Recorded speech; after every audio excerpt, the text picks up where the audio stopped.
मैं एक अमीर औरत के घर में कुछ पैसे चुराने के लिए चुपके से घुसा था, लेकिन उस आलीशान विला के अंदर की हालत देखकर मैं पूरी तरह से टूट गया, जो उसकी कचरा पट्टी से कम नहीं था। एक 6 पैक एब्स वाले चोर के रूप में, जिसे साफ सफाई की बीमारी थी। मैं खुद को रोक नहीं पाया और पूरी दोपहर उसके घर की क्लीनिंग करता रहा। जाते जाते मैंने एक नोट भी छोड़ दिया, जिसमें उसे दुनिया की सबसे गंदी औरत कहा और लिखा कि मैं अपनी सैलरी के रूप में 1895 युआन ले रहा हूँ। मुझे क्या पता था कि अब भी मैंने दुकान पर नूडल्स का कटोरा उठाया ही था कि अगले ही पल पुलिस ने मेरे कंधे को कसकर दबोच लिया। लेकिन हैरानी की बात यह थी कि येपचीथू ने न सिर्फ मौके पर ही पुलिस कंप्लेंट वापस ले ली, बल्कि उसके बाद वह हर दिन मुझे लंच और वॉक के लिए इनवाइट करने लगी। हर बार वह खुद ही बिल पे करती थी, जब तक कि वह रेड वाइन मेरे गले से नीचे नहीं उतर गई। अगली सुबह जब मेरी आंखें खुली तो मैं सच जानकर दंग रह गया। मैं तो बहुत पहले ही उसका शिकार बन चुका था। मेरा नाम चांग वेई है और मैं ताले तोड़ने के अपने हुनर से पेट पालता हूँ, लेकिन इस हुनर का इस्तेमाल कभी भी सही काम के लिए नहीं हुआ। मुसीबत यह थी कि गांव में मेरी माँ साल भर बीमार रहती थी और उनकी दवाइयों का खर्चा बहुत था। हर महीने जो कुछ सिक्के में कमाता था वे हॉस्पिटल के उस अंतहीन ब्लैक होल के सामने कुछ भी नहीं थे। जब इंसान को बिल्कुल कोने में धकेल दिया जाए तो उसके पास अपनी इज्जत या साख की परवाह करने की ताकत कहां बचती है। इस बार मेरा टारगेट शहर के वेस्ट साइड में एक लग्जरी अपार्टमेंट की 17वीं मंजिल पर स्थित फ्लैट नंबर 04 था। घर की मालकिन का नाम बहुत खूबसूरत था, येपचीथू। उसकी स्किन बर्फ जैसी सफेद थी, उसका चेहरा किसी पेंटिंग जैसा खूबसूरत था। सिर्फ नाम सुनने से ही एक बेहद अट्रैक्टिव और ग्रेसफुल फील आता था। मैंने पूरे 2 हफ्तों तक उसका पीछा किया था। उसका डेली रूटीन एक अलार्म क्लॉक की तरह परफेक्ट था। सुबह 9 बजे जाना, शाम 6 बजे आना। वह एक परफेक्ट ऑफिस गोअर थी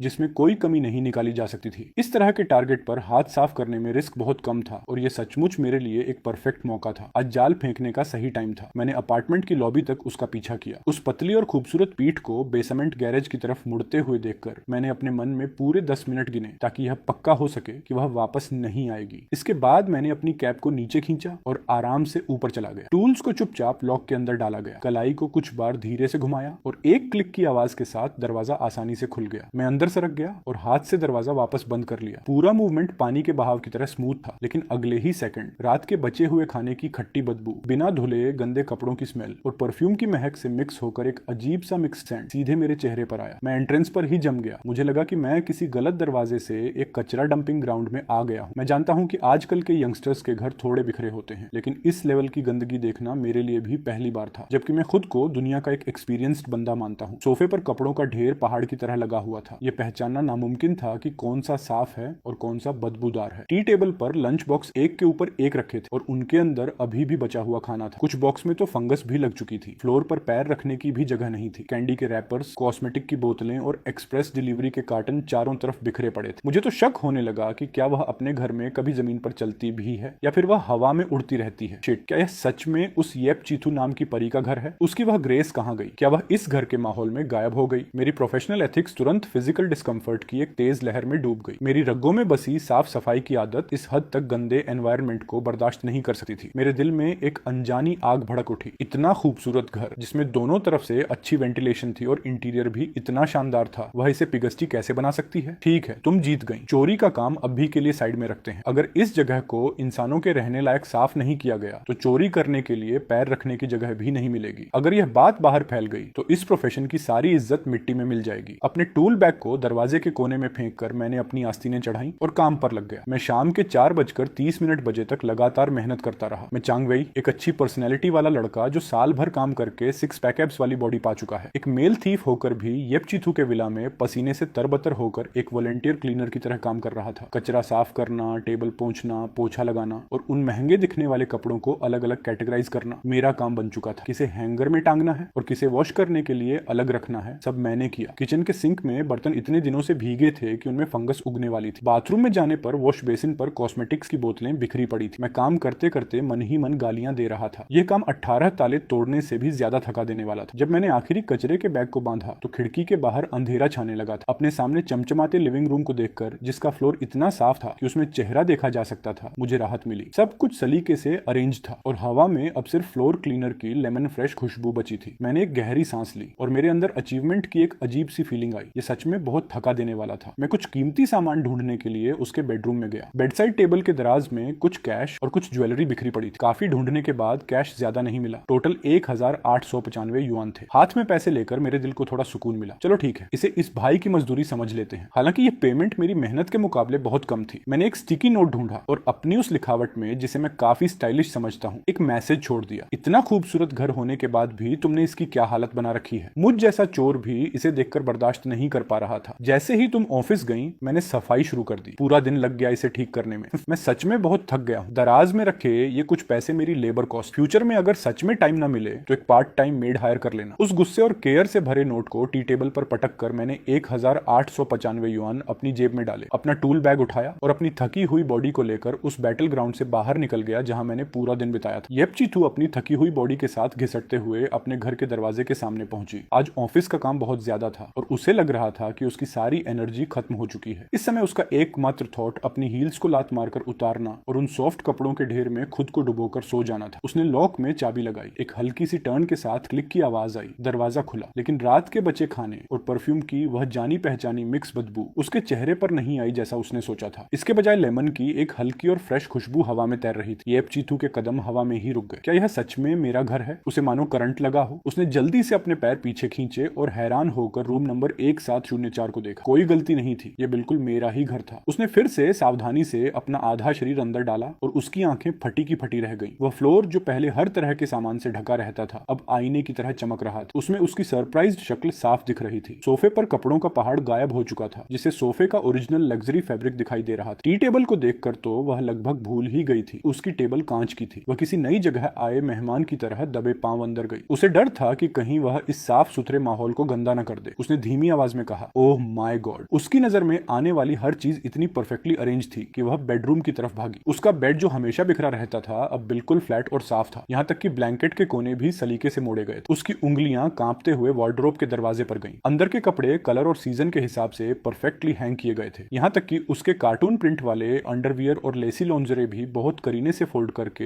एक अलग सेक्शन में रखे थे। उनसे फ्रेश डिटर्जेंट और धूप की खुशबू आ रही थी। उसने अपने गालों पर हाथ रख लिया और उसे अपने पैरों से लेकर सिर तक एक गर्माहट महसूस हुई। किचन में जाने पर तो यकीन करना और भी मुश्किल था। गैस स्टोव चमक रहा था और चिमनी का कवर इतना साफ था कि उसमें चेहरा दिख रहा था। सिंक से बर्तनों का पहाड़ गायब था और रैक सूखी और साफ थी। क्या यह कोई जादुई परी थी जो उसकी मदद करने आई थी, या ऑफिस का कोई कलीग था जो उसे सीक्रेटली पसंद करता था? लेकिन चाबियां तो सिर्फ दो ही थी, एक उसके पास और दूसरी। जैसे ही उसके दिमाग का सीपीयू ओवरलोड होने वाला था उसकी नजर लिविंग रूम की साफ टी टेबल पर पड़ी। वहां एक बहुत ही अट्रैक्टिव स्टिकी नोट रखा था। वह आगे बढ़ी और उसने नोट उठाया। उस पर लिखी हैंडराइटिंग काफी स्टाइलिश थी। इतना खूबसूरत घर होने के बाद भी तुमने इसकी क्या हालत बना रखी है। मुझ जैसा चोर भी इसे देखकर बर्दाश्त नहीं कर पा रहा था। जैसे ही तुम ऑफिस गई मैंने सफाई शुरू कर दी। पूरा दिन लग गया इसे ठीक करने में। मैं सच में बहुत थक गया हूँ। दराज में रखे ये 1000 से ज्यादा युआन मेरी लेबर कॉस्ट। फ्यूचर में अगर सच में टाइम ना मिले तो एक पार्ट टाइम मेड हायर कर लेना। एक चोर का ये नोट पढ़कर येपचीथू अचानक होश में आई और बेडरूम की तरफ भागकर बेड साइड टेबल की दराज को खोल दिया। अंदर बिखरे हुए पैसे गायब थे। उसके पैरों के नीचे से जमीन खिसक गई। घर में चोरी हुई थी, लेकिन इस चोर को क्या कोई बीमारी थी? ज्वेलरी और गैजेट्स को हाथ भी नहीं लगाया। सिर्फ 2000 युआन से कम कैश लिया और बदले में घर की ऐसी डीप क्लीनिंग करके गया जो कोई प्रोफेशनल भी ना कर पाए। ऊपर से एक नोट छोड़कर उसे एडवाइस भी दे गया। क्या इस सिचुएशन में कुछ अजीब नहीं था? उसे अचानक लिविंग रूम के फिल्टर में छिपा छोटा हिडन कैमरा याद आया। उसने तुरंत अपना फोन निकाला और वीडियो फुटेज चेक की। उसने वीडियो को फास्ट फॉरवर्ड किया। स्क्रीन पर एक लंबे कद का आदमी उसके जाने के तुरंत बाद बहुत ही प्रोफेशनल तरीके से ताला तोड़कर अंदर घुसता हुआ दिखा। येपचीथू का दिल जोरों से धड़कने लगा। उसने देखा कि घर में घुसने के बाद उस आदमी का रिएक्शन भी बिल्कुल वैसा ही था जैसा कुछ देर पहले उसका था। वह बिल्कुल स्तब्ध रह गया था। कैमरे ने उसके चेहरे के शौक और उस लाचारी को साफ कैप्चर किया था। इसके बाद एक मजेदार सीन शुरू हुआ। उसने तुरंत चोरी के लिए सामान ढूंढना शुरू नहीं किया, बल्कि वह हाथ कमर पर रखकर खड़ा हो गया। उसने एक गहरी सांस ली और घर की गंदगी पर अपने गुस्से को कंट्रोल किया। फिर उसने जैसे कोई बड़ा डिसीजन लिया हो और अपना टूल बैग दरवाजे के पास फेंक दिया। इसके बाद कैमरे ने जो रिकॉर्ड किया वह क्लीनिंग इंडस्ट्री का एक चमत्कार। कचरा फेंकना, टेबल पोंछना, पोछा लगाना, कपड़ों को अरेंज करना, उसका हर एक्शन बहुत ही परफेक्ट और डिटेल्ड था। खासकर जब उसने उस आदमी को कैमरे में अपनी भौहें सिकोड़ते हुए लेकिन बहुत ही केयरफुली उसके लॉन्जरे और उन पर्सनल कपड़ों को धोते हुए देखा जो उसने यहाँ वहां फेंके थे, तो येपचीथू के गाल शर्म से लाल हो गए। ये सचमुच बहुत एम्बैरेसिंग था, लेकिन न जाने क्यों स्क्रीन पर उस अजनबी आदमी की पसीने से तरपीठ को देखते हुए, जो कभी किसी जिद्दी दाग से परेशान होकर इरिटेट हो रहा था तो कभी किसी कोने को साफ करके मुस्कुरा रहा था, वह अपनी हंसी नहीं रोक पाई। उसके दिल में एक अजीब सी फीलिंग आने लगी थी। उसका काम करने का तरीका, उसकी मस्कुलर बॉडी के कट और जब वह झुकता था तो उसके एब्स की झलक, यह सब देखकर उसने खुद को रोका। मैं यह क्या सोच रही हूँ, वह एक चोर है। वीडियो का आखिरी सीन उस मोमेंट पर रुका जब वह आदमी पैसे लेकर बाहर जा रहा था। येपचीथू फोन को पकड़े हुए सोफे पर सिमट गई। उसका दिल कंट्रोल से बाहर धड़क रहा था। उसका दिमाग बार बार उसी सीन को लूप में प्ले कर रहा था। एक हैंडसम और डैशिंग आदमी जो साफ सफाई के अपने अजीब अजीब से जुनून के साथ इतने अनोखे तरीके से उसकी लाइफ में एंटर कर चुका था। वह जितना सोचती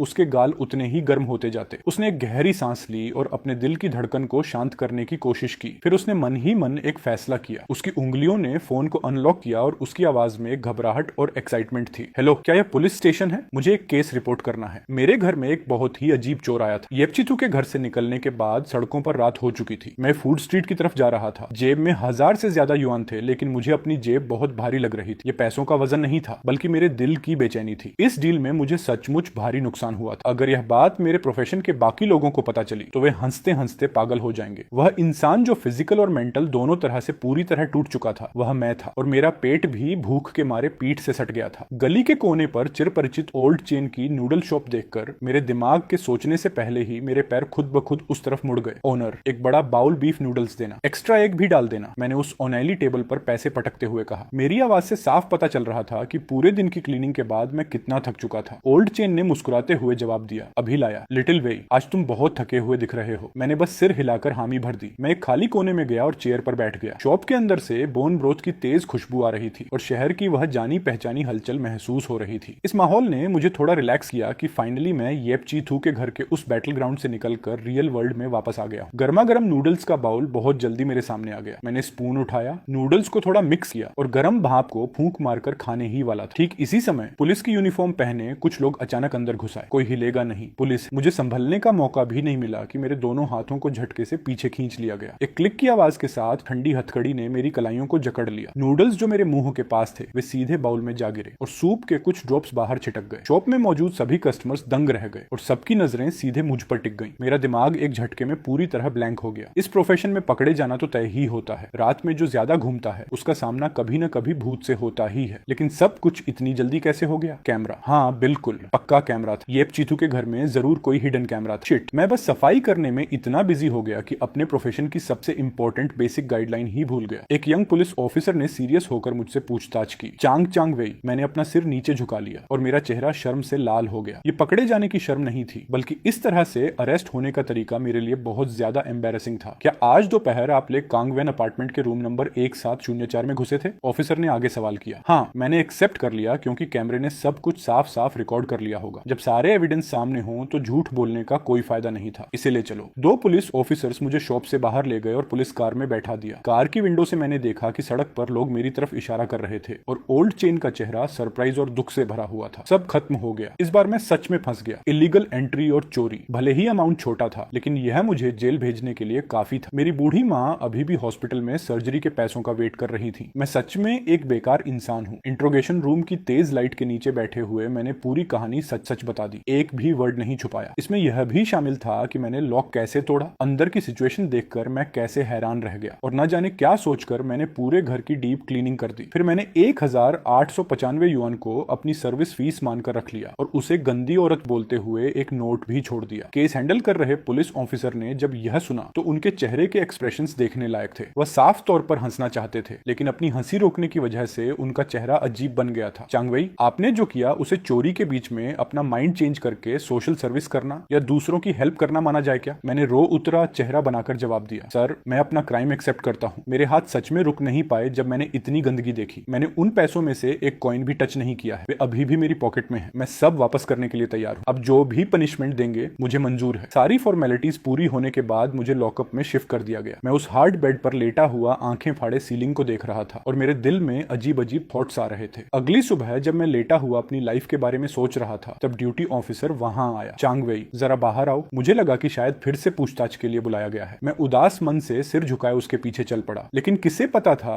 कि विजिटिंग रूम में यूनिफॉर्म वाले ऑफिसर्स के अलावा एक लेडी भी खड़ी थी। विजिटिंग रूम के माहौल में एक अजीब सी नर्वसनेस और टेंशन महसूस हो रही थी। मैंने अपना सिर झुका लिया और बस अपनी नजरों के कोने से उस ग्रेसफुल फिगर को देखा। आज येपचीथू ने एक लाइट ब्लू कलर की ड्रेस पहनी थी और उसके लंबे काले बाल उसके कंधों पर बिखरे हुए थे। इस समय वह एक ऑफिसर के पास खड़ी थी। उसकी आंखों में थोड़ी शर्मिंदगी थी, लेकिन साथ ही एक अजीब सी एक्साइटमेंट भी साफ दिख रही थी। चांगवेई, सही कहा ना? एक सीनियर ऑफिसर ने अपनी आवाज बुलंद की। हमारे वेरिफिकेशन और मिस येपचीथू के साथ डायरेक्ट बातचीत के बाद कुछ चीजें हैं जो हम आपको क्लियर करना चाहते हैं। मेरा दिल जोर से धड़का और मैं अपने फाइनल जजमेंट का वेट करने लगा। सबसे पहले, हमारे लोकल रूल्स के मुताबिक चोरी के मामले में क्रिमिनल केस तभी बनता है जब अमाउंट 2000 युआन से ज्यादा हो। ऑफिसर थोड़ा रुके, उनकी नजर मुझ पर गई और फिर उन्होंने येप चीथू की तरफ देखा। आपने उस दिन जो कैश लिया था मिस येप ने उसे कंफर्म किया है। टोटल अमाउंट 1895 युआन है। ये अमाउंट सच में क्रिमिनल लिमिट से कम है। इसके बाद ऑफिसर की आवाज थोड़ी सॉफ्ट हो गई। मिस येप चीथू ने पूरी सिचुएशन को समझने के बाद खुद अपनी मर्जी से एक रिटन स्टेटमेंट सबमिट किया है, जिसमें उन्होंने कहा है कि वह इस मामले को आगे नहीं बढ़ाना चाहती और आपके खिलाफ कोई लीगल एक्शन नहीं लेंगी। ये सुनकर मैंने तुरंत अपना सिर उठाया और यकीन न होने वाली नजरों से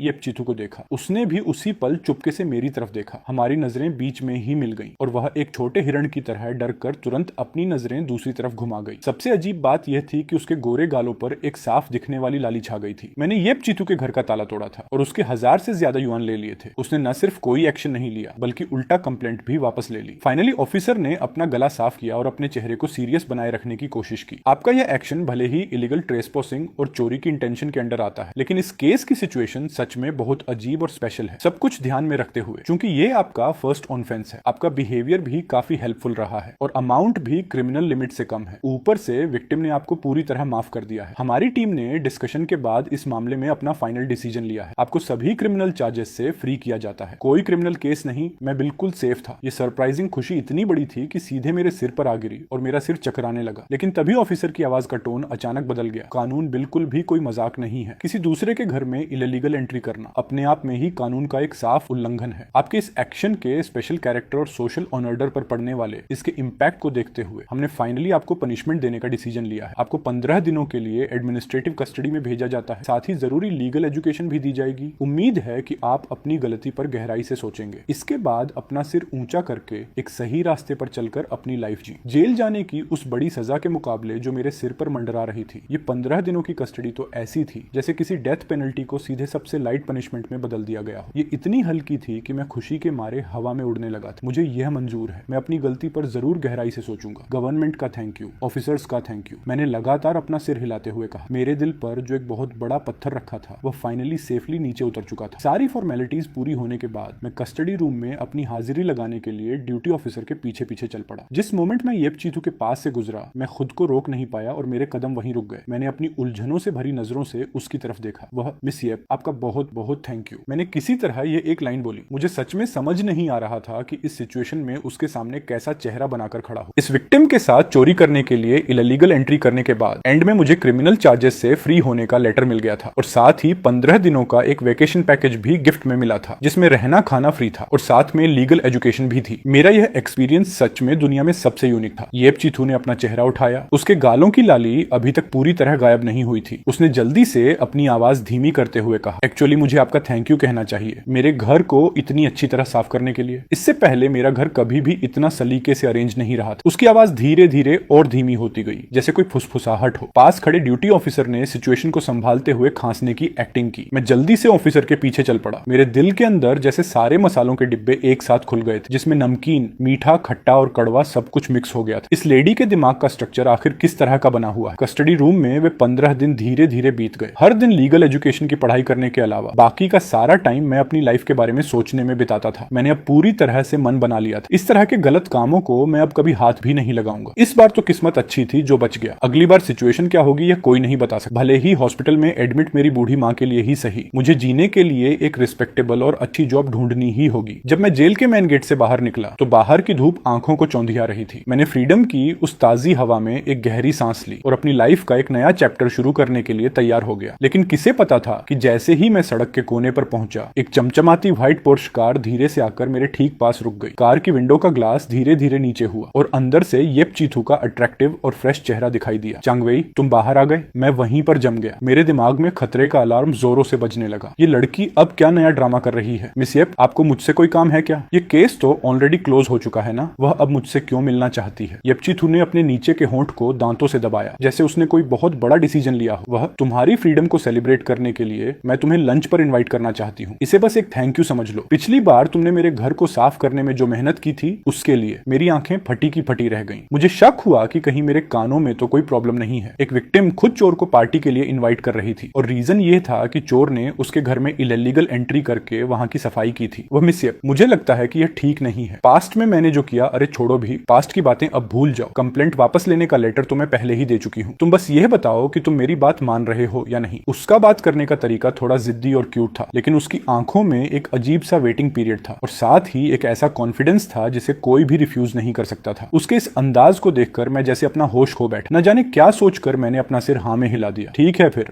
मैंने नर्वस होकर पैसेंजर सीट का दरवाजा खोला और अंदर बैठ गया। कार के अंदर बिल्कुल वैसी ही फ्रेश खुशबू आ रही थी जैसी सफाई के बाद उसके घर में थी। लेमन की फ्रेशनेस के साथ उसके परफ्यूम की एक अट्रैक्टिव महक मिक्स थी। कंफर्टेबल सीट और कार का लग्जरी इंटीरियर मुझे और ज्यादा नर्वस कर रहा था। जेल से अभी अभी छूटा हुआ मेरे जैसा एक आम लड़का इतनी खूबसूरत लड़की के साथ एक लग्जरी कार में बैठा था। ये सचमुच एक बहुत ही अजीब कॉम्बिनेशन था। येपचीतू भी थोड़ी नर्वस लग रही थी। उसने दोनों हाथों से स्टीयरिंग व्हील को कसकर पकड़ा हुआ था और पूरा ध्यान ड्राइविंग पर लगा रखा था, लेकिन बीच बीच में वह अपनी नजरों के कोने से चुपके से मुझे देख लेती थी। फाइनली कार एक बहुत ही लग्जरी और ट्रेडिशनल होम स्टाइल रेस्टोरेंट के सामने रुकी। बाहर का माहौल बहुत ही शांत और क्लासिक और अंदर का प्राइवेट केबिन तो और भी ज्यादा शानदार था। मैं आमतौर पर जिन छोटे और लोकल ढाबों पर जाता था उसके मुकाबले यह एक बिल्कुल अलग ही दुनिया थी। मेन्यू देखते समय उसकी नजरें प्राइस लिस्ट पर बिल्कुल भी नहीं रुकी। वह डिशेज के नाम पानी के बहाव की तरह लगातार बोलती चली गई। क्या तुम्हें भी कुछ ऑर्डर करना है? मैंने अपनी नर्वसनेस छुपाते हुए कहा। कुछ भी चलेगा, मुझे कोई प्रॉब्लम नहीं है। इस समय जो सीन था उसे देखकर मेरे पास डिशेज पर ध्यान देने का बिल्कुल भी दिमाग नहीं था। मेरे सिर में तो बस यह अजीब सिचुएशन ही घूम रही थी। जब एक एक करके सारी डिशेज टेबल पर सर्व कर दी गई तो उस प्राइवेट केबिन में सिर्फ हम दो ही रह गए। वहां का अजीब और रोमांटिक माहौल और भी ज्यादा गहरा हो गया। टेबल पर बेहतरीन टेस्ट वाले शानदार खानों का ढेर लगा था, लेकिन जब मैं उन्हें अपने मुंह में डाल रहा था तो ऐसा लग रहा था जैसे मैं कोई बेजान चीज चबा रहा हूँ। वह मिस येप, आपने मेरी हेल्प क्यों की और मुझे इस लंच पर क्यों इनवाइट किया? आखिर मैं तो बस एक। वे आखिरी दो वर्ड्स मेरे मुंह तक आकर भी बाहर नहीं निकल पाए, लेकिन उसका दिल बिल्कुल आईने की तरह साफ था। येपचीतू के गालों पर एक हल्की सी लाली दौड़ गई। उसने अपनी स्पून से बाउल के राइस को अनजाने में थोड़ा हिलाया और अपनी आवाज को बहुत धीमा कर लिया। स्टार्टिंग में मुझे सच में बहुत गुस्सा आया था और मैं सचमुच डर भी गई थी, लेकिन बाद में जब मैंने कैमरा फुटेज दोबारा देखी तो मुझे लगा कि आप बहुत अजीब इंसान हैं। आप बुरे इंसान नहीं लगते। वह थोड़ी देर रुकी। उसने अपना चेहरा उठाया और अपनी चमकती हुई आंखों से सीधे मेरी तरफ देखा। क्या आपने कभी किसी ऐसे चोर को देखा है जो विक्टिम के घर की डीप क्लीनिंग करने में अपना पूरा दिन लगा दे और एंड में एक स्टिकी नोट छोड़कर उसे एडवाइस भी दे? क्या आपको पता है, जब आप पोछा लगाते समय जिद्दी दागों को देखकर अजीब अजीब चेहरे बना रहे थे और जब आप मेरे लॉन्जरे को सलीके से अरेंज कर रहे थे उस समय आपके चेहरे का वह चिढ़ा हुआ और सीरियस एक्सप्रेशन वह कितना फनी लग रहा था? आपको अंदाजा है? उसका यह बोलना था कि मेरे चेहरे पर जैसे हवाइयां उड़ने लगी। मेरे गले से लेकर फोरहेड तक पूरा चेहरा शर्म से लाल हो गया। सच में उसने कैमरे का एक एक शॉट खंगाल कर देख लिया था, यहाँ तक कि वे छोटी छोटी डिटेल्स भी।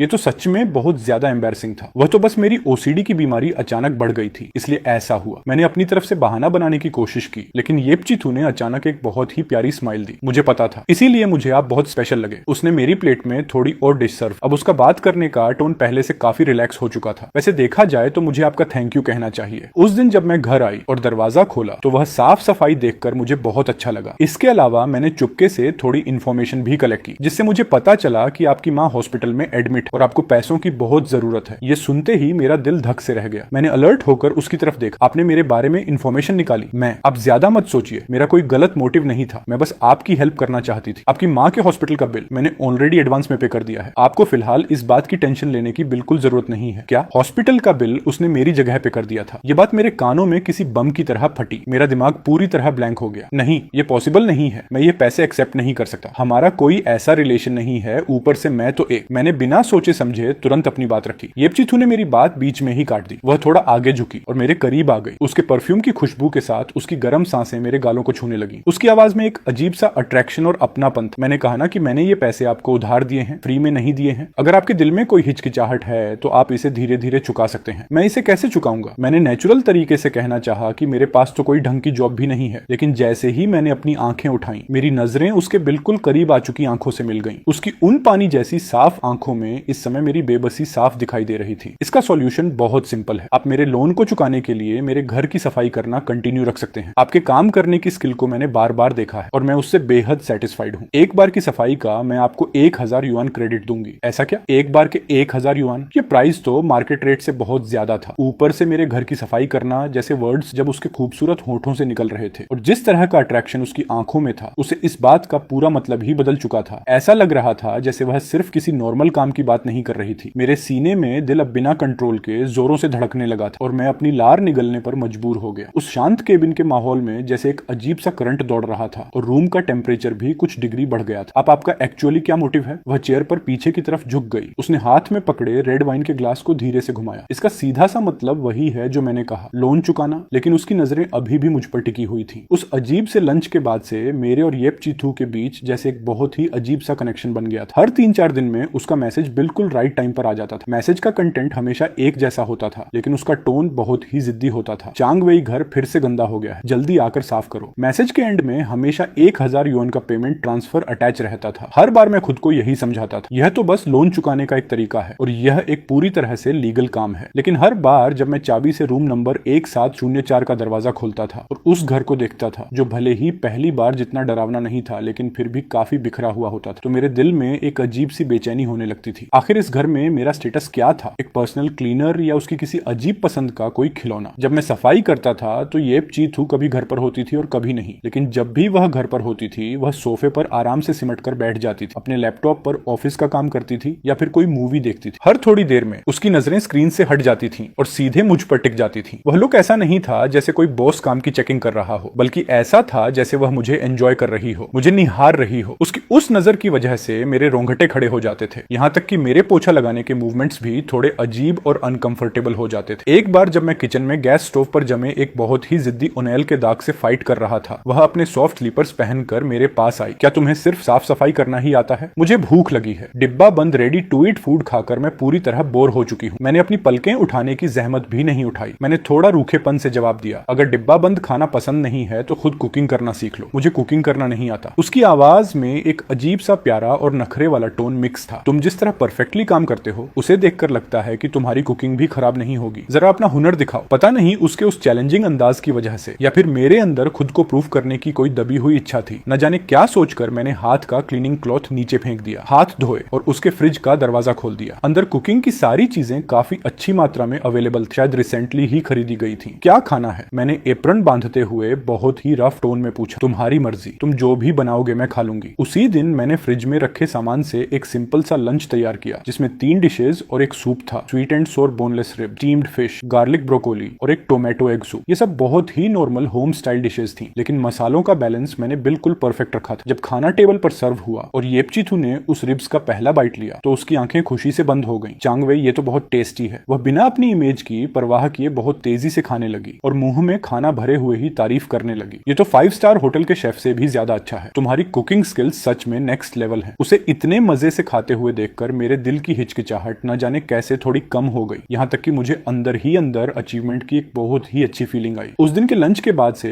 येपचीथू ने मुझे बुलाने की फ्रीक्वेंसी और ज्यादा बढ़ा दी और अब उसका पूरा फोकस साफ सफाई से हटकर सीधे किचन और कुकिंग पर शिफ्ट हो चुका था। एक दिन जब मैंने उसके बताए हुए एरिया की सफाई पूरी कर ली और किचन की तरफ बढ़ने ही वाला था, उसने मुझे लिविंग रूम में बुलाया। चांग वेई, मुझे तुमसे एक बात डिस्कस करनी है। उसकी आवाज में एक छुपी हुई स्माइल थी। देखो, तुम सफाई करने में बहुत परफेक्ट हो, तुम्हारा बनाया खाना भी मेरे टेस्ट के हिसाब से बिल्कुल बेस्ट, और मुझे भी अपने डेली काम संभालने के लिए एक ट्रस्टेड पर्सन की जरूरत है। तुम ये छोटे मोटे काम छोड़ो, सीधे फुल टाइम केयर टेकर बनकर मेरे घर पर ही क्यों नहीं शिफ्ट हो जाते? फुल टाइम यहीं रहना होगा? हाँ बिल्कुल। सैलरी 10,000 युआन पर मंथ होगी और रहना खाना पूरी तरह फ्री होगा। तुम्हारी माँ के हॉस्पिटल का सारा खर्चा मैं खुद संभालूंगी जब तक वह पूरी तरह ठीक नहीं हो जाती। सारा पेमेंट मेरी तरफ से होगा। बताओ कैसा लगा? इस ऑफर को रिफ्यूज करने का तुम्हारे पास कोई रीजन नहीं होना चाहिए। 10,000 से ज्यादा की मंथली सैलरी और माँ के इलाज का पूरा खर्चा। इस ऑफर को सिर्फ लग्जरी या अच्छा बोलना बहुत छोटा वर्ड होगा। ये सीधे आसमान से टपका हुआ एक ऐसा जैकपॉट था जो सीधे मेरी सबसे बड़ी जरूरत पर आकर गिरा था। मेरे पास मना करने का कोई बहाना नहीं था और मैं मना करना चाहता भी नहीं। ठीक है, इस तरह मैंने अपना थोड़ा बहुत सामान पैक किया और ऑफिशियली येपचीथू के घर के गेस्ट रूम में शिफ्ट हो गया। मेरा स्टेटस एक पार्ट टाइम क्लीनर से बदलकर अब एक फुल टाइम केयर टेकर का हो चुका था। काम बिल्कुल वैसा ही था जैसा उसने कहा था, क्लीनिंग, कुकिंग और कभी कभी बाहर के छोटे मोटे काम। उसकी पेमेंट करने की जेनरोसिटी सच में हैरान करने वाली थी, यहाँ तक कि उसने मुझे फर्स्ट मंथ की एडवांस सैलरी भी दे दी ताकि मैं उसे घर भेज सकूं। लेकिन जिस मोमेंट में ऑफिशियली येपचीथू के घर में शिफ्ट हुआ, उस आसमान से गिरे जैकपॉट की शुरुआती खुशी बहुत जल्दी एक बढ़ती हुई बेचैनी और टॉर्चर में बदल गई। और इस टॉर्चर की इकलौती वजह खुद येपचीथू थी। वह घर पर पूरी तरह से रिलैक्स रहती थी, या यूं कहें कि मेरे सामने उसने अपनी सारी फॉर्मेलिटीज और दिखावा छोड़ दिया था। घर पर उसके कपड़े पहनने का स्टाइल दिन ब दिन बहुत ज्यादा बोल्ड और फ्री होता जा रहा था। सिल्क की पतली स्लीवलेस नाइट ड्रेसेस जैसे उसका डेली होम यूनिफॉर्म बन चुकी थी। वह मटेरियल इतना लाइट था कि उसकी बॉडी के परफेक्ट और अट्रैक्टिव कट साफ दिखाई देते थे। पहले कभी इतने पास से देखने का मौका नहीं मिला था, लेकिन अब एक ही घर में रहने की वजह से मुझे रियलाइज हुआ कि उसकी बॉडी शेप कितनी ज्यादा परफेक्ट थी। वह किसी वाइल्ड रोज की तरह थी जो पूरी तरह फ्री होकर खिलता है, बेहद अट्रैक्टिव और प्रिटी, जिससे एक अजीब सा सम्मोहन आता था। और मैं जो नाम के लिए एक केयर टेकर, दिन ब दिन उस अट्रैक्टिव विजुअल के सामने अपनी बची कुची समझदारी और लॉजिक को बनाए रखने की पूरी कोशिश कर रहा था। मैं बार बार खुद को याद दिलाता था, चांग वेई, तुम यहाँ सिर्फ काम करने आए हो, वह तुम्हारी बॉस है जो तुम्हें सैलरी देती है, तुम्हारी माँ के इलाज का पैसा उसी के हाथ में है, भूल कर भी अपने दिमाग में कोई गलत थॉट मत आने देना। इसलिए मैंने अपनी पूरी ताकत लगाकर एक अंधे इंसान की तरह बिहेव करना शुरू कर दिया, जैसे मैं एक परफेक्ट ब्लाइंड केयर टेकर हूँ। जब वह इतने शॉर्ट कपड़े में मेरे सामने घूमती थी, मैं तुरंत अपना सिर नीचे करके टेबल साफ करने में बिजी हो जाता था। जब वह कोई सामान उठाने के लिए नीचे झुकती थी और उसकी बॉडी के कट्स दिखते थे, मैं तुरंत दूसरी तरफ मुड़कर गैस स्टोव के बर्नर को चेक करने लगता था कि फ्लेम सही है या नहीं। लेकिन ऐसा लगता था कि येपचीथू ने मेरे सब्र और कंट्रोल की लिमिट टेस्ट करने का पूरा मन बना लिया। वह बिना थके लगातार मेरे कंट्रोल की बाउंड्री पर हिट कर रही थी। टाइम इसी तरह मेरे नर्वस होने और उसके पूरी तरह रिलैक्स रहने के बीच धीरे धीरे कैलेंडर के पन्नों की तरह बीतता गया। एक वीकेंड की दोपहर वह अपने रूम से रेडी होकर बाहर आई। चांग वेई, मेरे साथ बाहर चलो। कहाँ जाना है? मूवी देखने। कलीग ने टिकट्स गिफ्ट की है। नहीं जाएंगे तो वेस्ट हो जाएंगी। हम सीधे थिएटर पहुंचे, टिकट्स ली और अंदर जाकर अपनी सीट्स पर बैठ गए। जब लाइट्स ऑफ हुई और मूवी का डरावना और डार्क म्यूजिक बजना शुरू हुआ, तब जाकर मेरे स्लो दिमाग को समझ आया, शिट, ये तो एक हॉरर मूवी है। मैंने नेचुरल तरीके से अपना सिर घुमाया और पास बैठी येपचीथू को देखा। स्क्रीन की लाइट से उसका चेहरा कभी साफ तो कभी डार्क दिख रहा था। मूवी का फ्लो बहुत फास्ट था और स्क्रीन पर डरावने सीन्स लगातार आ रहे थे। जब भी स्क्रीन पर कोई भूत अचानक सामने आता या कोई डरावनी आवाज गूंजती, येपचीथू पूरी तरह कांप उठती और अपनी सांसें रोक लेती। मूवी को शुरू हुए अभी 20 मिनट भी नहीं हुए थे कि वह अनजाने में अपनी सीट से खिसक कर बिल्कुल मेरे पास आ गई। उसकी आर्म मेरी आर्म से पूरी तरह टच हो रही थी और उसकी हल्की सी कंपार्टमेंट मुझे फील हो रही थी। क्या आप ठीक हैं? हाँ, मैं ठीक हूँ। उसने अपनी जिद दिखाई, लेकिन उसकी आवाज से साफ पता चल रहा था कि वह अंदर से कांप रही थी। यहाँ का टेम्परेचर थोड़ा कम है, शायद ऐसी बहुत तेज है, लेकिन मेरी सिक्स्थ सेंस मुझे बता रही थी कि वह ठंड से ज्यादा डर की वजह से कांप रही थी। अगले ही पल स्क्रीन पर एक बहुत ही डरावना और खूनी सीन आया। कैरेक्टर की चीख के साथ ही येपचीथू के मुंह से एक डर की आवाज निकली। उसने खुद को पूरी तरह समेटा और सीधे मेरी बाहों में आकर छिप गई। एक सॉफ्ट और बेहद खूबसूरत बॉडी बिना किसी डिफेंस के सीधे मेरी छाती से आकर टकरा गई। उसके बदन की फ्रेश खुशबू थिएटर के पॉपकॉर्न की स्वीट स्मेल के साथ मिक्स होकर सीधे मेरी सांसों में समा गई। मेरा पूरा शरीर उसी पल जम गया। मेरे दोनों हाथ हवा में ही रुक गए। मुझे समझ नहीं आ रहा था कि उन्हें कहां रख। मेरा दिमाग पूरी तरह ब्लैंक था। मुझे बस अपनी बाहों में उसकी कांपती हुई बॉडी फील हो रही थी, जिसका टच बहुत ज्यादा रियल था। अगर आपको डर लग रहा है तो मत देख, घर चलते हैं, टिकट्स ली हैं तो वेस्ट नहीं कर सकते। उसने अपना चेहरा मेरी छाती में छुपाते हुए बहुत ही धीमी आवाज में कहा, लेकिन उसकी बॉडी मेरी बाहों से हटने का नाम नहीं ले रही थी। इस तरह मूवी का बाकी का आधा हिस्सा उसने पूरी तरह मेरी बाहों में ही बिताया। मैं सच में उसके लिए एक बड़े ह्यूमन पिल्लो की तरह बन चुका था। मैं 1 इंच भी हिलने की हिम्मत नहीं कर पा रहा था। एंड में मैंने बहुत ही सावधानी से अपने हाथ उसकी बैक पर रखे, इस बात का पूरा ध्यान रखते हुए कि मैं किसी गलत जगह टच न कर दूं। स्क्रीन पर क्या स्टोरी चल रही थी मुझे एक भी फ्रेम याद नहीं था। मेरे सारे सेंसर्स सिर्फ मेरी बाहों में मौजूद उस लड़की पर फोकस थे। उसके बाल मेरी ठुड्डी को टच कर रहे थे, जिससे एक हल्की सी गुदगुदी हो रही थी। उसकी सांसों की गर्माहट कपड़ों से होते हुए मेरी स्किन को फील हो रही थी। उसका वह सॉफ्ट टच मेरे बहुत करीब था। यह सचमुच दुनिया का सबसे खूबसूरत और मीठा टॉर्चर था। थिएटर की लाइट्स ऑन हुई जो यह बता रही थी कि मूवी खत्म हो चुकी है। वह जैसे किसी गर्म चीज से टच हो गई हो। झटके से मेरी बाहों से दूर हट गई। उसके दोनों गाल बिल्कुल लाल हो चुके थे। वह तुरंत खड़ी हुई और ऑलमोस्ट भागते हुए बाहर निकल गई। मैंने एक गहरी सांस ली, अपने दिल की बढ़ती धड़कन को शांत किया और उसके पीछे चल पड़ा। घर वापस आते समय कार के अंदर एक अजीब सा साइलेंस और अट्रैक्शन था। उसका पूरा ध्यान स्टीयरिंग व्हील पर था और मैं विंडो से बाहर अंधेरी रात को तेजी से पीछे छूटते हुए देख रहा था। लेकिन कुछ देर पहले का वह सॉफ्ट टच और दिल की वह तेज धड़कन अभी भी मेरे दिमाग से गायब नहीं हुई थी। मुझे लगा कि यह बात यहीं खत्म हो जाएगी, लेकिन किसे पता था कि आधी रात को जब मैं ऑलमोस्ट सो रहा था, मेरे बेडरूम के दरवाजे पर किसी ने धीरे से नॉक किया। चांगवेई, चांगवेई, क्या तुम सो गए? दरवाजे के बाहर से येपचीथू की आवाज आई, जिसमें एक साफ डर और हिचकिचाहट थी। मैं आलस से उठा और दरवाजा खोला। सामने वह अपनी वही सिल्क की स्लीवलेस और ऑलमोस्ट ट्रांसपेरेंट नाइट ड्रेस पहने खड़ी थी। ऊपर से उसने एक लाइट जैकेट डाल रखी थी, हाथ में अपना पिल्लो लिया था और नंगे पैर खड़ी थी। उसकी आंखें थोड़ी लाल थीं, जैसे कोई छोटा खरगोश डर गया हो। मुझे थोड़ा डर लग रहा है। मूवी के सीन्स बार बार मेरे दिमाग में आ रहे हैं। मैं सो नहीं पा रही हूँ। क्या मैं तुम्हारे रूम में नीचे फ्लोर पर अपना बेड लगा सकती हूँ? उसकी इस सिचुएशन को देखकर और उसके इस बोल्ड ड्रेसिंग स्टाइल पर नजर जाते ही मेरे सिर की नसें जोरों से धड़कने लगी। उसे अपने रूम में फ्लोर पर सुलाना, यह भला कैसा लॉजिक था? एक लड़का और एक लड़की आधी रात को इस तरह, लेकिन वह मेरी बॉस थी, मुझे सैलरी देने वाली और मेरी माँ के इलाज का खर्चा उठाने वाली। इस समय वह सच में डरी हुई थी और उसने बस एक छोटी सी रिक्वेस्ट की थी। मैंने एक गहरी सांस ली। आप बेड पर सो जाइए। मैं फ्लोर पर लेट जाऊंगा। जाऊंगा, ऐसा कैसे हो सकता है, इसमें कोई प्रॉब्लम नहीं है। मेरी आवाज में एक अजीब सा कॉन्फिडेंस था। मैंने तुरंत काम शुरू किया और अलमारी से एक्स्ट्रा मैट्रेस और ब्लैंकेट निकाल लिया। आप बॉस हैं, ऐसा कोई रूल नहीं है कि बॉस फ्लोर पर सोए। उसने चुपचाप मुझे देखा जब मैं बहुत तेजी से फ्लोर पर अपना बेड अरेंज कर रहा था। तो फिर तुम्हारा बहुत बहुत थैंक यू, उसने एंड में बहुत ही धीमी आवाज में कहा और धीरे से मेरे बेड पर जाकर लेट गई। मैंने रूम की मेन लाइट ऑफ कर दी, बस एक छोटा सा नाइट लैंप ऑन रहने दिया जिसकी हल्की येलो लाइट रूम में फैल रही थी। इसके बाद मैं तुरंत फ्लोर पर अपने ब्लैंकेट में चला गया, बेड की तरफ अपनी बैक की ओर आंखें कसकर बंद कर ली। गुड नाइट चांग वेई, उसकी आवाज बेड के ऊपर से आई जिसमें एक हल्की सी राहत की सांस छुपी थी जो ऑलमोस्ट न के बराबर सुनाई दी। Good night. रूम में फिर से पूरी तरह सन्नाटा छा गया, बस दो लोगों की सांसों की आवाजें आ रही थी जो एक दूसरे से मिक्स हो रही थी। मैं यहाँ तक कि बेड पर उसके बार बार साइड चेंज करने की आवाज भी साफ सुन पा रहा था। रात के उस गहरे सन्नाटे में कपड़ों के आपस में रगड़ने की वह हल्की सी आवाज भी मेरे कानों में कई गुना बड़ी होकर गूंज रही थी। पता नहीं मैं कितनी देर तक इस सिचुएशन को झेलता रहा। एंड में बॉडी की थकावट और माइंड की उस नर्वसनेस के बीच मैं गहरी नींद में सो गया। सपने में मैं जैसे अपने बचपन के दिनों में वापस चला गया था। मेरी बाहों में हमारी पुरानी पालतू बिल्ली थी जो कई सालों से हमारे साथ थी। सपने में वह पूरी तरह सॉफ्ट और गर्म फील हो रही थी और उससे धूप जैसी एक अच्छी महक आ रही थी। वह मेरी बाहों में कंफर्टेबल होकर सोने के लिए जगह ढूंढ रही थी। उसके गले से बहुत ही सेटिस्फाइड आवाज आ रही थी। मैंने नेचुरल तरीके से अपनी बाहों को और कस लिया, उस सॉफ्ट और गर्म बिल्ली को अपने सीने से और ज्यादा लगा लिया, यहाँ तक कि अपना चेहरा उसके सॉफ्ट फर पर रख दिया। एक ऐसी शांति और सेटिस्फेक्शन की फीलिंग जो मैंने पहले कभी फील नहीं की थी, उसने मुझे पूरी तरह घेर लिया। ये सपना सच में बहुत ही खूबसूरत था। उस एक साथ रूम शेयर करने वाली रात के बाद से मेरे और येपचीथू के बीच की बाउंड्री और भी ज्यादा धुंधली हो गई। वह बहुत ही स्पेशल हो गई थी, जैसे उसे कोई नया गेम मिल गया। वीकेंड्स पर मुझे बाहर ले जाने की उसकी फ्रीक्वेंसी अचानक बहुत ज्यादा बढ़ गई और उसका बहाना हमेशा यही होता था कि लाइफ को एक्सपीरियंस करना चाहिए, हमेशा घर में बंद नहीं रहना चाहिए। लेकिन हमारी हर ट्रिप के पीछे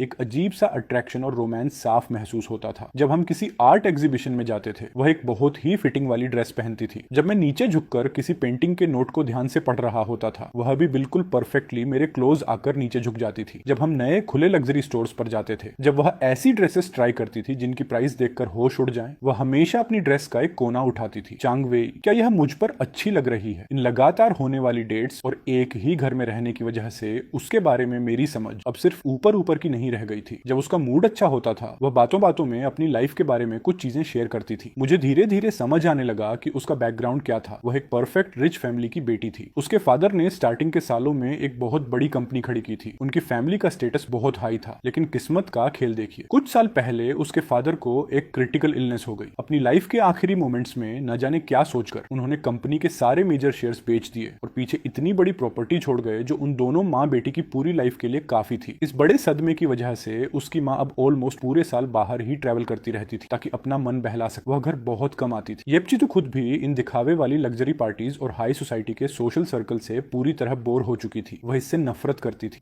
इसीलिए उसने टाइम पास करने के लिए एक बहुत ही सिंपल और रिलैक्स एडमिनिस्ट्रेटिव जॉब ज्वाइन कर ली थी। तो फिर आपने पहले किसी पार्ट टाइम मेड या किसी प्रोफेशनल केयर टेकर को काम पर क्यों नहीं रखा? मैंने फाइनली वह सवाल पूछ ही लिया जो काफी टाइम से मेरे दिमाग में घूम रहा था। उसकी फैमिली स्टेटस के हिसाब से एक प्रोफेशनल स्टाफ ढूंढना उतना ही इजी था जितना पॉकेट से कोई सामान निकालना। फिर घर की ऐसी हालत क्यों हो गई थी और बात मुझ तक कैसे पहुंची? एक चोर जो अचानक इस काम में आ गया। ये सवाल सुनते ही येपचीथू जो मेरे लाए हुए लिली के फ्लावर्स को वास में अरेंज कर रही थी, उसके हाथ वहीं रुक गए। उसने अपना चेहरा थोड़ा घुमाया और मेरी तरफ देखकर एक स्माइल दी। बाहर से बुलाए गए लोगों में से कोई भी तुम्हारी तरह परफेक्ट और केयरिंग नहीं हो सकता। उस स्माइल में थोड़ा सा खुद पर तंज था और एक ऐसा मतलब था जिसे वर्ड्स में नहीं कहा जा सकता था। उसकी आवाज बहुत ही लाइट और अट्रैक्टिव थी। उसकी गहरी नजरें एक बार मेरे पूरे चेहरे पर घूमी, लेकिन एंड में उसने मुझे कोई रियल आंसर नहीं दिया। दिन इसी तरह मेरे जैसे घरेलू केयर टेकर की नर्वसनेस के बीच धीरे धीरे बीतते गए और येपचीथू का यह अट्रैक्शन दिन ब दिन और बढ़ता ही जा रहा था। यहाँ तक कि मेरे बर्थडे के दिन मैं खुद भी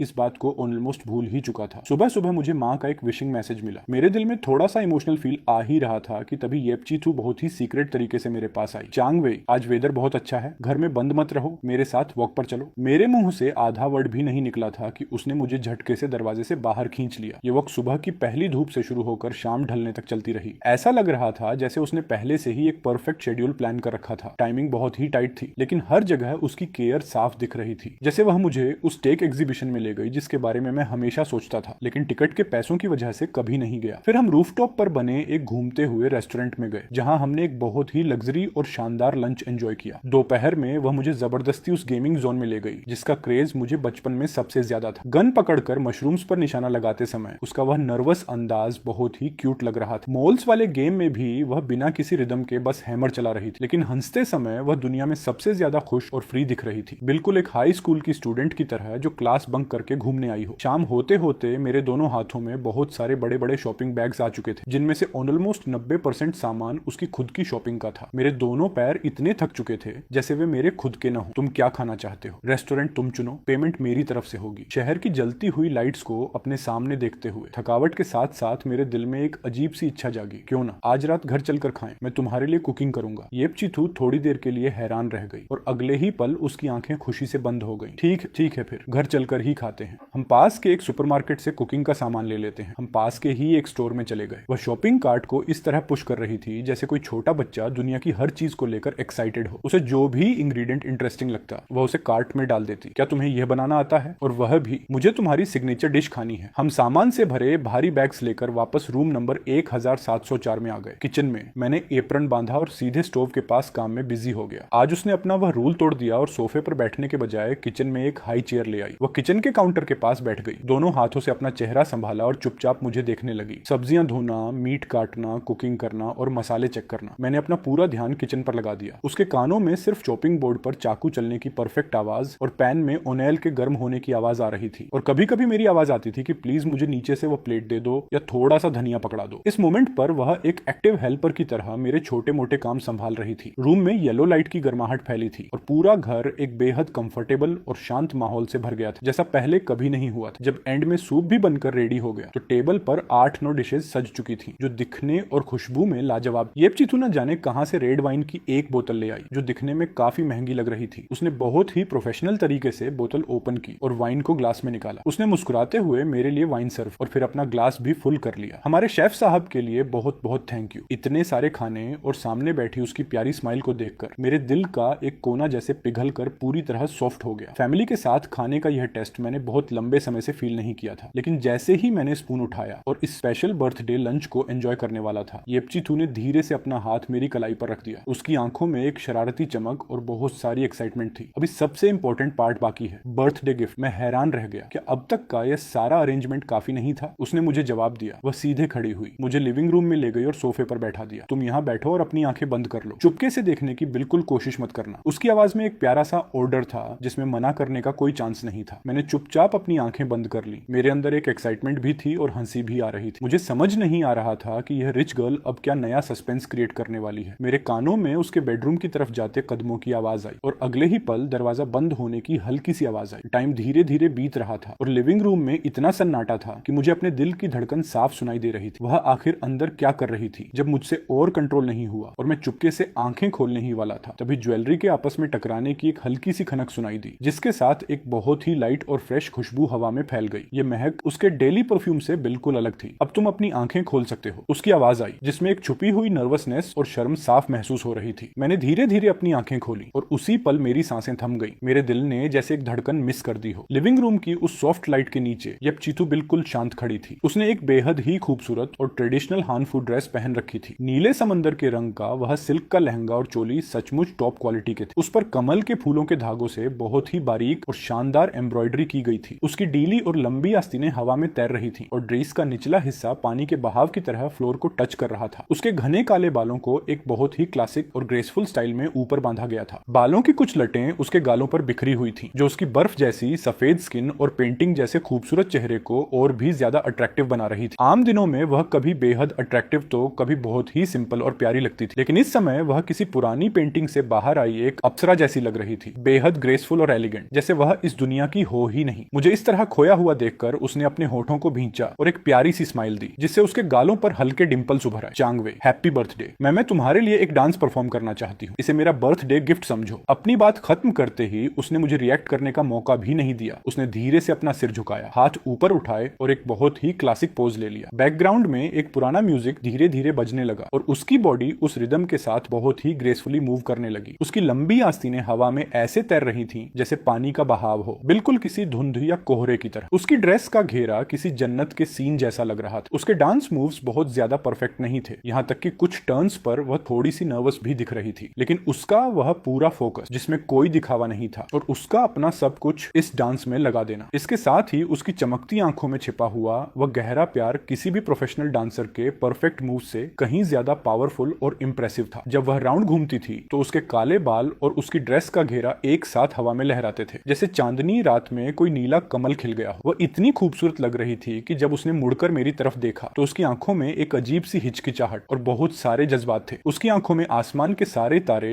और मेरी वह दीवानों जैसी इमेज साफ दिख रही थी। टेबल पर शानदार खाना और वाइन सजी हुई थी और सामने एक बेहद खूबसूरत लड़की सिर्फ मेरे लिए उस हानफू ड्रेस में डांस कर रही थी। इस मोमेंट पर वह चोर वाली बात, वह केयर टेकर का स्टेटस, वह बॉस वाली पोजीशन, सारी बाउंड्रीज और पहचान पूरी तरह से गायब हो चुके थे। मैं सोफे पर पूरी तरह रिलैक्स होकर बैठ गया और अपने सामने इस जादुई सीन को देखने लगा। मेरे सीने में एक ऐसी फीलिंग आ रही थी जो बिल्कुल रियल नहीं लग रही थी, लेकिन वह बहुत ज्यादा स्ट्रांग थी। मू चांग वेई की ऐसी क्या औकात कि मुझे किसी किंग जैसा फील हो रहा था। और मेरे सामने खड़ी यह बेहद खूबसूरत लड़की जिसकी नजरें स्टार्टिंग से एंड तक सिर्फ और सिर्फ मुझ पर ही टिकी हुई थी। डांस का एंड उसने एक बहुत ही प्यारे से पोज और शर्माते हुए ऊपर देखने के साथ किया। लिविंग रूम में फिर से सन्नाटा छा गया। बस हम दोनों की थोड़ी तेज चलती सांसों की आवाज आ रही थी और वह अट्रैक्शन जिसे वर्ड्स में कहने की जरूरत नहीं थी, वह पहले ही पूरे रूम में एक लहर की तरह फैल चुका था। वह अपनी जगह पर शांत खड़ी थी। उसके दोनों गाल बिल्कुल लाल हो चुके थे। उसकी सांसें थोड़ी ऊपर नीचे हो रही थी और उसकी आंखों में एक बोल्डनेस के साथ साथ हल्की सी हिचकिचाहट भी थी। उसने बहुत ही धीमी आवाज में पूछा, चांग वेई, क्या तुम्हें पसंद आया? मेरे सामने खड़ी उस अप्सरा जैसी लड़की को देखकर, जिसकी आंखों में मेरे लिए गहरा प्यार था, मेरे सीने में दिल जैसे ड्रम की तरह जोर जोर से धड़कने लगा। पसंद आया? मेरी आवाज इतनी भारी हो गई कि ठीक से निकल भी नहीं रही थी। बहुत ज्यादा पसंद आया। येपचिथू की आंखें तुरंत चमक उठी, जैसे बहुत सारे तारे एक साथ उसकी आंखों में आ गिरे हों। उसके गालों की लाली और ज्यादा गहरी हो गई। वह आराम से चलकर आई और मेरे अपोजिट साइड बैठ गई। तो फिर चलो अब खाना खाते हैं। जरा हमारे चांग शेफ के हाथ का टेस्ट चेक किया जाए। बिल्कुल। मैंने अपना ग्लास उठाया और धीरे से उसके ग्लास से टच किया। वह वाइन के ग्लासेस की खनक एक सीक्रेट सिग्नल की तरह थी जिसने इस रात की शुरुआत कर दी थी, जो आगे चलकर बहुत ज्यादा स्पेशल होने वाली थी। खाना सचमुच लाजवाब था। मैंने अपनी पूरी ताकत लगा दी थी। हर एक डिश मेरी सीक्रेट और बेस्ट रेसिपी थी। हम खाना एंजॉय करते हुए दिन में देखी गई एग्जीबिशन और गेमिंग जोन की मजेदार बातें याद करके हंस रहे थे। टेबल का माहौल बहुत ही रिलैक्स और खुशनुमा था। वह मुझे बार बार वाइन ऑफर कर रही थी। लाइट्स और वाइन के असर से उसकी खूबसूरत आंखें और भी ज्यादा अट्रैक्टिव लग रही थी, जो सीधे दिल पर वार कर रही थी। वाइन का टेस्ट बहुत ही स्ट्रॉन्ग और फ्रूटी था। मेरी वाइन पीने की कैपेसिटी वैसे कभी खराब नहीं रही है। आम दिनों में अगर मैं थोड़ी ज्यादा देसी ड्रिंक भी ले लूं तो मुझे कोई फर्क नहीं पड़ता, लेकिन पता नहीं क्यों आज रात सिर्फ कुछ ग्लासेस वाइन पेट में जाते ही एक अजीब सा तेज नशा अचानक मेरे अंदर बढ़ने लगा। मेरा सिर बहुत भारी होने लगा और मुझे चक्कर आने लगे। सामने की चीजें धुंधली होने लगी। मेरे अपोजिट बैठी येपचिथू का वह मुस्कुराता हुआ चेहरा जैसे किसी फिल्टर के पीछे धुंधला सा दिख रहा था, जो इतना खूबसूरत था कि रियल नहीं लग रहा था। मेरी बॉडी के अंदर जैसे किसी ने आग लगा दी हो। मेरा गला और मुंह पूरी तरह सूख रहे थे और मेरे दिल की धड़कन का बैलेंस पूरी तरह बिगड़ चुका था। मैंने अपना सिर थोड़ा हिलाया, खुद को होश में लाने की कोशिश की, लेकिन चक्कर और ज्यादा बढ़ने लगे। क्या हुआ चांग वेई? क्या तुम्हें नशा हो गया है? येपचिथू की आवाज में एक फिक्र साफ महसूस हो रही थी। वह थोड़ा और मेरे करीब आई। उसकी गर्म सांसें मेरे कानों को छूकर गुजरी। मैंने अपनी आंखें उठाकर उसे देखा। उसका चेहरा मेरे बिल्कुल पास था। उसकी उन आंखों में जहां कुछ देर पहले एक शर्म और एक्साइटमेंट थी, न जाने कब वह गायब हो चुकी थी और उसकी जगह एक ऐसी चालाक स्माइल आ चुकी थी जैसे उसका मिशन पूरा हो गया हो। बिल्कुल वैसी ही जैसे किसी बिल्ली को उसकी पसंद की फिश मिल गई हो। ये ठीक नहीं है, इस वाइन में कुछ मिक्स है। ये थॉट बिजली की तरह मेरे इस भारी दिमाग में आया, लेकिन अब बहुत देर हो चुकी थी। एक बहुत ही अजीब सी कमजोरी मेरे पूरे शरीर में फैल गई। मैंने पूरी ताकत लगाकर खड़े होने की कोशिश की, लेकिन मेरी बॉडी का वह मूवमेंट पूरी तरह बेकार गया। मेरे हाथ इतने कमजोर हो चुके थे कि उन्हें उठाने की ताकत भी नहीं बची थी। मैंने बहुत मुश्किल से एक वर्ड बोलने की कोशिश की, लेकिन तभी मेरे सामने पूरी दुनिया गोल गोल घूमने लगी और इसके ठीक बाद मेरा कॉन्शियस माइंड पूरी तरह से अंधेरे में खो गया। होश खोने से ठीक पहले के उस धुंधले सीन में मैंने देखा कि येपचिथू सीधे खड़ी हो गई। उसके चेहरे पर शर्म और जीत की एक अजीब सी मिक्स फीलिंग थी, जैसे उसे पूरा भरोसा हो कि वह जीत चुकी है। उसके खूबसूरत हाथों ने धीरे धीरे उसकी कमर की तरफ जाकर उस शानदार हानफू ड्रेस की सिल्क की बेल्ट को ओपन कर दिया। लाइट की रोशनी में उसकी सॉफ्ट स्किन चमक रही थी। वह थोड़ा नीचे झुकी और मेरे करीब आई। उसकी उंगलियों से वही फ्रेश खुशबू आ रही थी जिससे वह मेरे गर्म माथे को सहलाने लगी। उसके बाद धीमे वर्ड्स मेरे कानों में गूंज रहे थे और आखिरी सीन जो मेरी आंखों के सामने आया वह था उसके होठों पर सजी एक बेहद अट्रैक्टिव, शर्मीली लेकिन बोल्ड स्माइल। और इसके बाद मैं पूरी तरह अंधेरे में डूब गया। जब मेरी आंखें खुली तो विंडो से आती तेज धूप सीधे मेरे चेहरे पर पड़ रही थी, जिसने मुझे जगा दिया था। मेरा सिर ऐसे दर्द कर रहा था जैसे अब भी फट जाएगा। मैंने अपनी पलकें थोड़ी उठाई और सामने का सीन धीरे धीरे साफ होने लगा। छत पर एक अजीब सा